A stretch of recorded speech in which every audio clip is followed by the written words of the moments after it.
Good morning. Good morning again. Right. Well, I was supposed to be on youth this morning, so I've decided to start this morning in a very youth-like way. Okay, so we're going to start with a quiz. Now, do you want the competitive youth version of this, or do you want the boring adults version of this? What one? Right, for those that want the competitive youth version of it, stand up. Everyone stand up if you're able.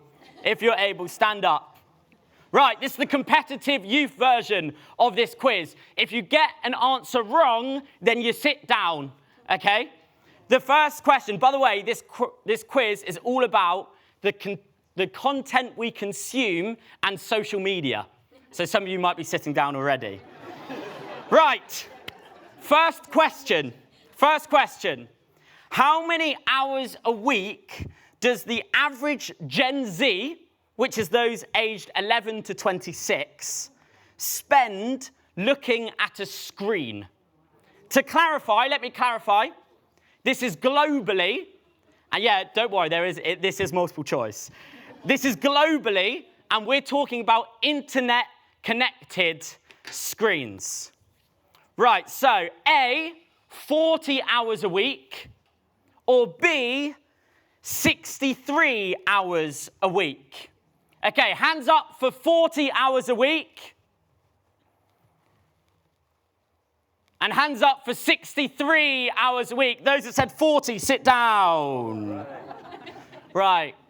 A pretty safe guess that I'd go for the bigger one first, right? Okay, good. Right. What is the most used social media amongst teenagers? Is it A, YouTube, or is it B, Instagram? I'm going to let you think about that. Right, hands up for A, YouTube. Hands up for B, Instagram. Everyone that said Instagram, sit down. You're thinking too old than the Gen Zs. Question number three.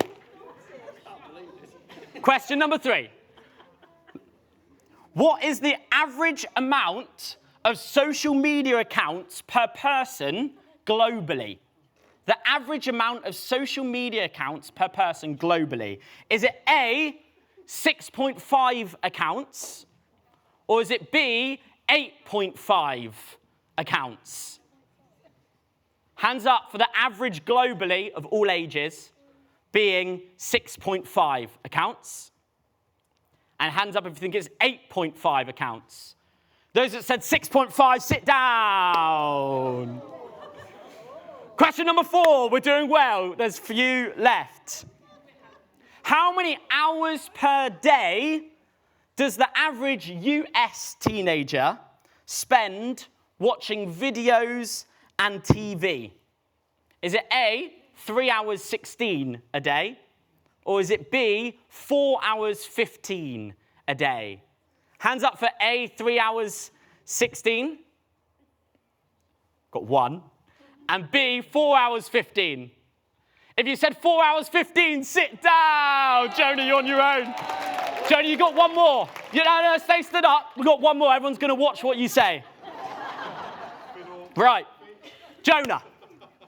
What is the average daily screen time in the UK, not including any work-related screen time? Is it A, 3 hours, or is it B, 5 hours? Shout out your answer. What do we think? 5 hours. It's the right answer. There's no prize. Well done. There we go. There is the youth version of our quiz this morning. If it wasn't already plainly obvious, then hopefully this quiz has painted a little picture of the vastly changing world that we live in, the amount of content that is consumed, the amount of time spent on social media. And it's a world that has changed so much that I don't think any of us in this room can quite comprehend it. I'm 26 and I've already fallen out of touch with social media and the technology and the world that I live in. This world of social media that's not changing, but has already changed. And if it wasn't plainly obvious before, it should be now that these changes have already happened.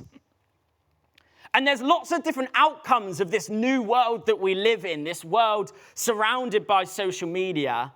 And one of the outcomes of the social media and increased screen time world that we live in is that we receive news instantly.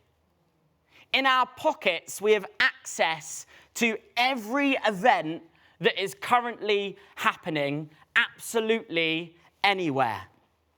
And interestingly, amongst teenagers, BBC News is only the 4th most popular source of news, behind Instagram, TikTok, and YouTube.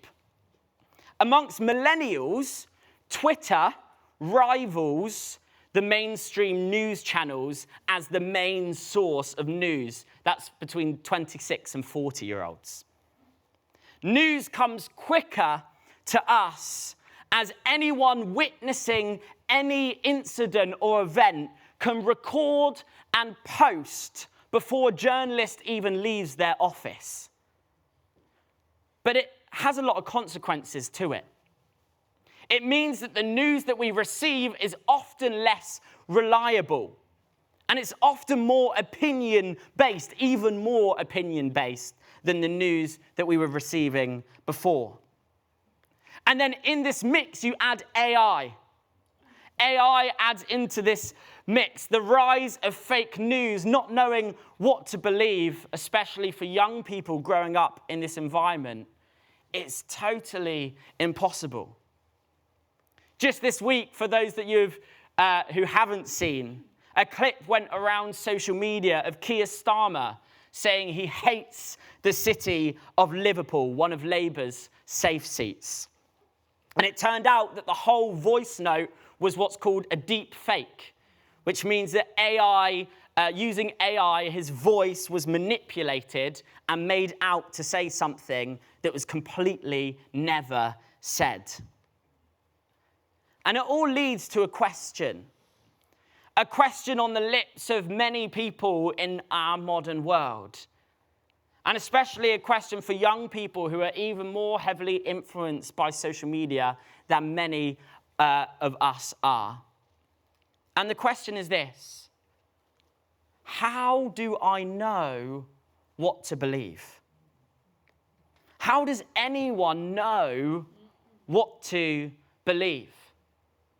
So many theories, opinions, and ideologies, both truth and false, spreading like wildfire throughout social media, that we cannot help but become people that are naturally skeptical.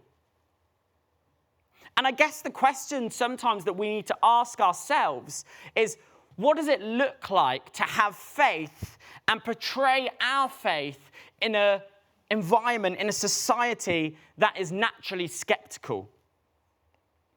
In the past, it's been apologetics, arguing the case for God. But the reality is, when we use apologetics, when we argue the case of God, we are coming up against 2,500 hours of content that the average person consumes each year. 2,500 hours of content the average person consumes each year, full of ideologies and ways of living, things to believe, and fake news. And when you see it like that, you realize that our Sunday services, the talks on a Sunday, are just a drop in this vast ocean of content that is being consumed. And that's even for the people that go to church. How about those whose only Christian content, if you like, comes from the occasional TikTok video that pops up on their timeline, or the christening they went to 5 years ago, or the RE lesson that they had when they were back at school? So there's a first difficulty that we have as Christians that says, how do I know what to believe? Because we need to admit that even within our faith. Within Christian circles, there are so many different views, opinions, and things being shared by many different people. But also, how do I spread the gospel in a world that doesn't know what to believe? And the other difficulty of this new world that we live in, of pinging BBC breaking news notifications and social media reporting, is we're surrounded, aren't we, by bad news. And whilst ignoring the tragedies around the world is both selfish and harmful, sometimes we can just wish that we could have a break from the bad news. A break from the breaking news ping. If you're anything like me, every time you get that ping on your phone, if you have the BBC News app, you think, what am I about to read now? What tragedy am I about to read about? Whenever you go on social media or read a news outlet, you read or you watch videos of war, of homelessness, of climate crisis, of cost of living, and the list goes on and on and on. And obviously, right now, this is a particularly clear thing that we're seeing with the awful scenes that are happening in Israel and in Gaza. And in these tragedies, as we read about these tragedies, as we see videos about these tragedies, as we're surrounded by these tragedies, we can't help but see the worst of humanity. The selfishness, the greed, the hate. We can't help but see the brokenness of the society that we live in. We can't help but see the pain that people are enduring. And then, at the same time, when we see tragedy, in a weird way, within these tragedies, we see a glimpse of the best of humanity. We see in the response to these horrible situations and things going on, we see that people genuinely do care. We see in the response that often empathy does turn into compassion through aid and through support. And we see that the world that we live in, the people in this world that we live in, genuinely do seek love and justice in these moments. We see that there is this genuine desire held by our world for something different. We see that there's this genuine desire for a different story, for peace and for justice. And sometimes I think the church needs to remember and realize that this isn't just the hope and the passion of the church, but this is widespread across humanity. And what's interesting to me is in times like these, we recognize that we live in this post-Christendom society, a society that is shaped by Christian values, by love, compassion, and unity. Mark Sayers describes it as a world longing for the kingdom without the king. And whilst this is great that these values are widespread beyond and far past the church, we again have a question that we need to ask ourselves for the sake of our own faith and our own grounding, but also for the sake of what it looks like to share our faith. And the question that we have to ask when we see these values are shared beyond the church, we have to ask, what do we carry that is unique? What do we uniquely hold on to? What is our unique narrative that we can bring into the suffering that we endure, that the world is enduring? And for me, this is a question that is vital for us to grasp if we want to spread the good news. What is it that Christianity offers, that Jesus offers, that no one is able to receive from any other source? The reality is, for good or for bad, no longer will young people grow up with a faith simply because their parents have a faith. No longer will the content of church sermons be enough as it fights against the rest of the content being consumed. So we need to be able to articulate what is distinctive about the gospel of Jesus Christ.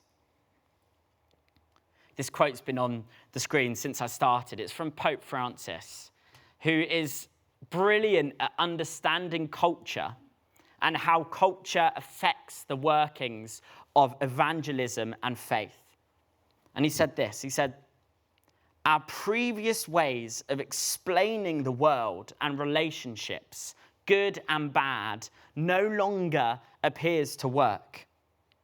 The way in which we locate ourselves in history has changed.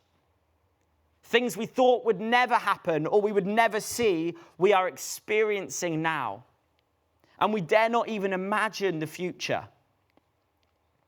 That which appeared normal to us, family, the church, and the world, will probably no longer seem that way. We cannot simply wait for what we are experiencing to pass under the illusion that things will return to being how they were before."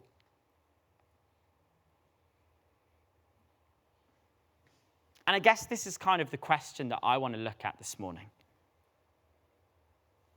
What do we hold that is unique in times of darkness? What can we bring? What does Jesus bring? And what can we carry in a society full of content, full of bad news, and full of fake news? And actually, if I'm honest, this morning, it's kind of shaped a little bit by a question that I was asked by a young person a couple of months ago. They asked me this question, and it was great. I love that they asked it. They said to me, "I've got a good life. I enjoy it, and I feel no need to change anything about it. So why should I become a Christian? Why follow Jesus? Why live my life for this Jesus?" I want to look together at a passage in the book of Isaiah, Isaiah chapter 61. If you have your Bibles with you, why don't you open to Isaiah chapter 61? It is going to be on the screens behind me. And the backstory of the book of Isaiah, is that the people of God are asking, "God, where are you in the midst of uncertainty and in the midst of turmoil?" In the midst of the tough times that they are going through, they are asking, "God, where are you?" And God calls a prophet to speak into this place. And in Isaiah 61, we see this amazing passage that foreshadows the life of Jesus. And it gives, if you like, a manifesto of Jesus. And this is what it says. I'm going to start by just reading these first 3 verses, and we're going to read the rest of it later on. Isaiah 61, verses 1 to 3. "The Spirit of the Sovereign Lord is on me, because the Lord has anointed me to proclaim good news to the poor. He has sent me to bind up the brokenhearted, to proclaim freedom for the captives and release from darkness for the prisoners, to proclaim the year of the Lord's favor and the day of vengeance of our God, to comfort all who mourn, provide for those who grieve in Zion, to bestow on them a crown of beauty instead of ashes, the oil of joy instead of mourning, a garment of praise instead of a spirit of despair. They will be called oaks of righteousness, a planting of the Lord for the display of his splendor. This prophecy that foreshadows the life of Jesus is a prophecy of hope, a manifesto of good news to the poor, of binding up the brokenhearted, of freedom to the captives, of comfort to the mourning, of a crown of beauty for ashes, of joy for mourning, of praise for despair. A prophecy of hope in the middle of darkness. And we do live. We can't get away from it. We live in a time where people are so aware of darkness. We live in a time when we're so aware of suffering. We're so aware of the pain. We're so aware of darkness. A society that's consumed by fear. Fear about war, fear about our finances, fear about the climate, fear about, if we're honest, the future. Fear that spreads like wildfire through social media, and I'm sure has a massive impact on so many of our mental health and the anxiety that we face. Yet the Bible tells us of this hope called Jesus, prophesied in the Old Testament and then lived out through the man, who came purely out of love and desire to have relationship with us, with humanity, to fix the brokenness, to live a life of hope, to give hope to the hurting. And Jesus lived out this prophecy that we read in Isaiah 61. These things that we read about, good news to the poor, binding up the brokenhearted, freedom for the captives, release from darkness for the prisoners, comforting the mourning, providing for those that grieve, a crown of beauty instead of ashes, joy instead of mourning, praise instead of despair. This is what Jesus came to bring, and this is what Jesus lived out. Bringing hope to us in the midst of darkness. And Jesus then went on and endured the cross to take on darkness and the sin of the world in order that this darkness and sin will no longer have a hold on our society, on our humanity. Bringing hope even when surrounded by darkness. A hope that says, this is not it.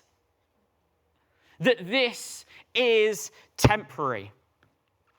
That death and darkness, war and famine, hatred and homelessness will come to an end. A hope that we can take hold of, and a hope that gives us something to live for. And this is a hope that we hold on to, that we cannot get from any other source. This is our unique hope that we can both have in ourselves, but also bring and carry to those around us. So I guess there's a couple of things we need to do. First, we need to ask ourselves, are we anchored in the hope of Jesus? Hebrews 10:23-25 says, let us hold unswervingly to the hope we profess, for he who promised is faithful. And let us consider how we spur one another on towards love and good deeds, not giving up meeting together as some are in the habit of doing, but encouraging one another, and all the more as you see the day approaching. We read in Matthew chapter 9 of a woman who's been bleeding for 12 years. And this would have meant that she would have been an outcast in society. She would have spent a lot of time on her own. People wouldn't have wanted to go near her. They would have kept their distance from her, and that would have turned into people looking down on her. She was in this place of desperation, nowhere to turn to and no hope. And then she hears about this man called Jesus, this healer who was in town. And she says to herself, if only I could touch his gown, then I might be healed. So she sought out Jesus. She reached out and touched his gown. And we read that Jesus said to this woman, take heart, daughter. Your faith has healed you. And in this moment, she was fully healed. Again, it's a story with this lack of hope. And this time for a more personal reason. This lady was an outcast. Yet it was in her desperation that she actively sought out Jesus in hope that he would heal her. When we're desperate, when we're in pieces, when we feel like an outcast personally or without hope generally, what direction do we turn in? What do we put our faith in? What do we put our hope in? There's a great quote from Tim Keller, who once said, it is not the strength of your faith, but the object of your faith that saves you. How do we hold unswervingly in our hope in Jesus? The woman with this 12-year illness turned towards Jesus and fixed her eyes on him. The direction of her travel changed. In the midst of this crowd, she sought out Jesus. Where is Jesus? Do not lose sight on him. I need to just get close enough to him that I can touch him. And maybe this morning, very understandably, you're feeling a little hopeless. Maybe you're feeling scared. Maybe you're feeling confused. And these are all extremely fair emotions to be feeling off the back of the chaos that surrounds us.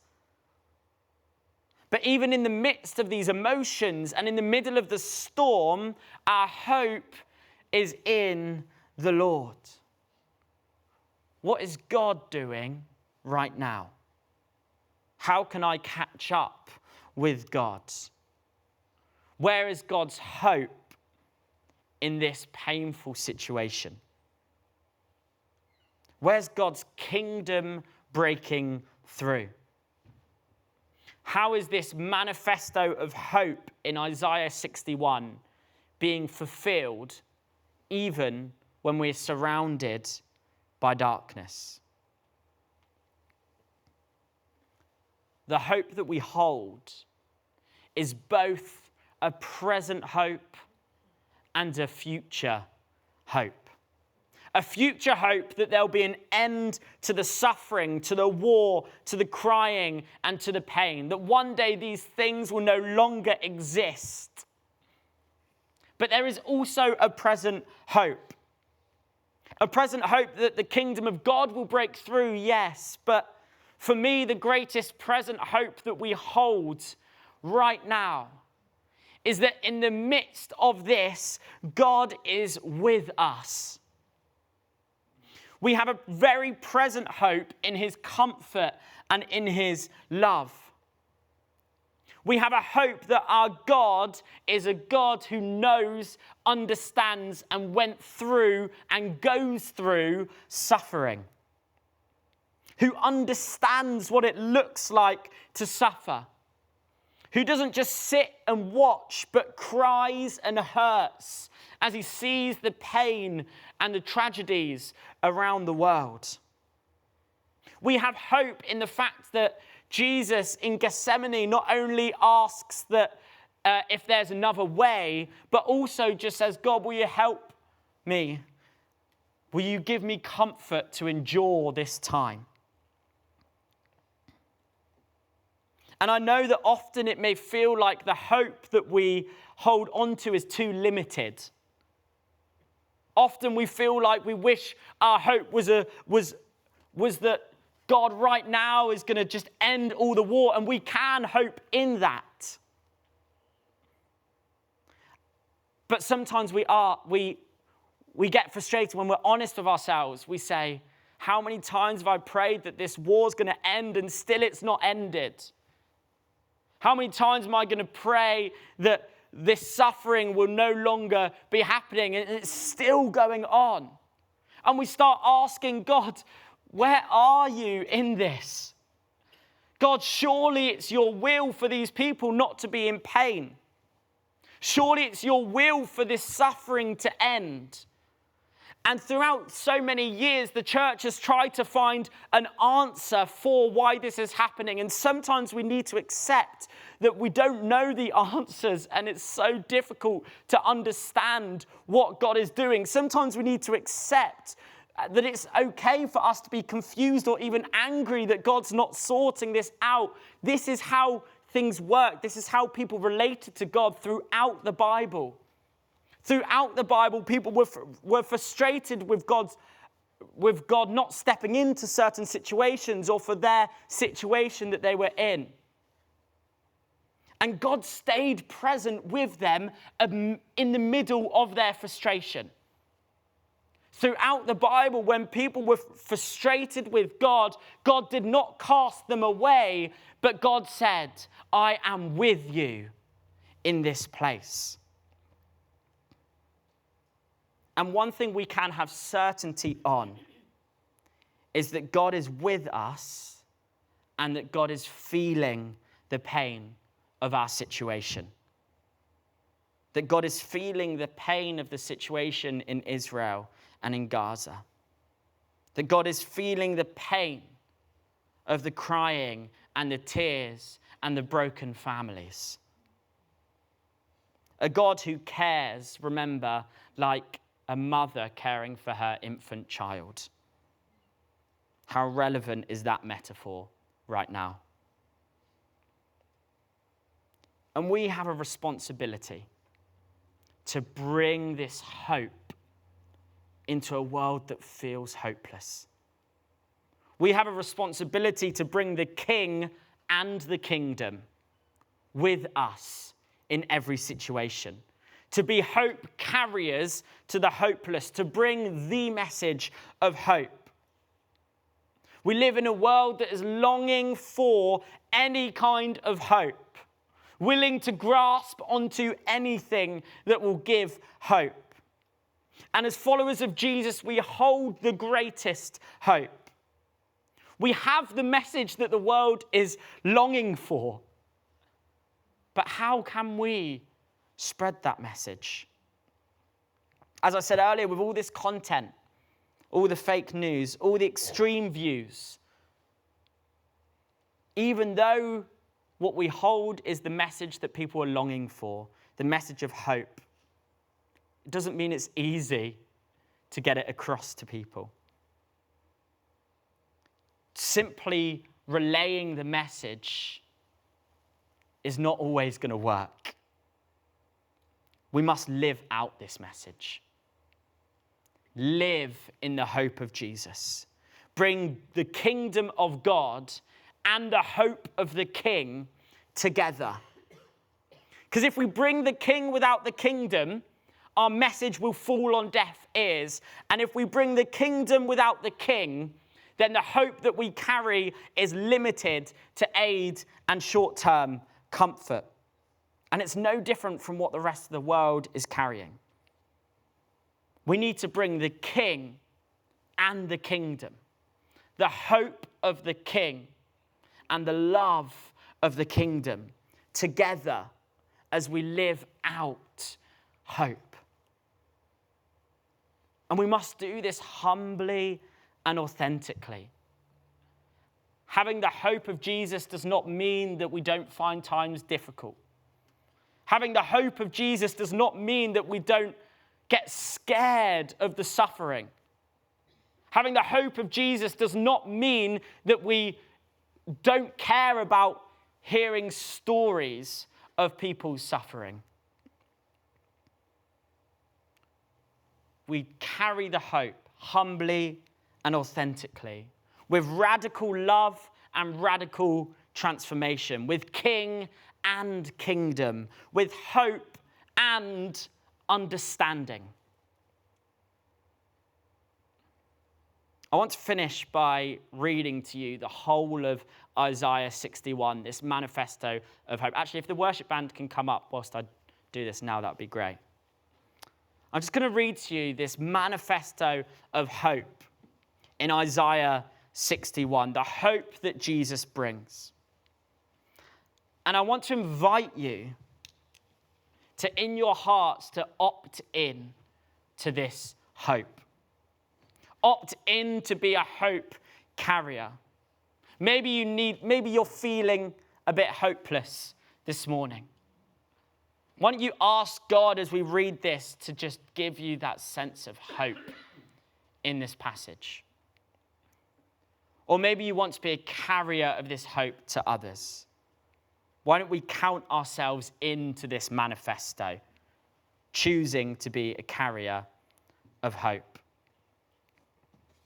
Why don't we shut our eyes, if you feel comfortable, whilst I read this manifesto of hope.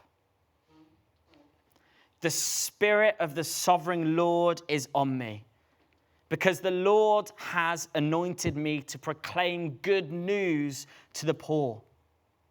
He has sent me to bind up the brokenhearted, to proclaim freedom for the captives, release from darkness for the prisoners, to proclaim the year of the Lord's favor and the day of vengeance of our God, to comfort all who mourn and provide for those who grieve, to bestow on them a crown of beauty instead of ashes, the oil of joy instead of mourning, a garment of praise instead of a spirit of despair. They will be called oaks of righteousness, a planting of the Lord for the display of his splendor. They will rebuild the ancient ruins and restore the places long devastated. They will renew the ruined cities that have been devastated for generations. Strangers will shepherd your flocks. Foreigners will work your fields and vineyards. And you will be called priests of the Lord. You will be named ministers of our God. You will feed on the wealth of nations, and in their riches you will boast. Instead of shame, you will receive a double portion. And instead of disgrace, you will rejoice in your inheritance. And you will inherit a double portion again. Everlasting joy will be yours. For I, the Lord, love justice. I hate robbery and wrongdoing. In my faithfulness, I will reward my people and make a covenant with them. Their descendants will be known among the nations and their offspring among the people. All that acknowledge the Lord will be blessed. I delight greatly in the Lord, for my soul rejoices in my God. He has clothed me with garments of salvation and arrayed me in a robe of his righteousness. As a bridegroom adorns his head like a priest, and a bride adorns herself with her jewels.